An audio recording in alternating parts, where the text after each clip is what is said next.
Ipinaliwanag ni PCOO Secretary Sunny Coloma na alintas immune sa criminal suit ang Pangulo ng Bansa. Sinabi ito ng kalihim sa kasong inihain ng kilusang magbubukid sa Office of the Ombudsman laban kina Pangulong Aquino, Budget Secretary Florencio Abad at Agriculture Secretary Proceso Alcala. Ito ay kaugnay ng umano'y 191 million pesos na PDAF ng mga mambabatas ng kaalyado ng administrasyon na sinasabing napunta sa mga NGO na umano'y may koneksyon kay Janet Lim Napoles. Ayon kay Coloma, ipinaubaya ng Malacanang sa Department of Agriculture na ipaliwanag ang naturang usapin.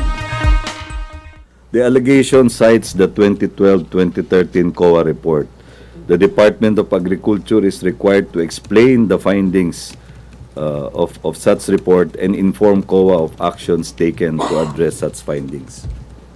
Paubayan na lang muna natin sa Department of Agriculture na sagutin yung mga findings na nakasaad dun sa COA audit report na pinagbatayan yung mga alegasyon na yan.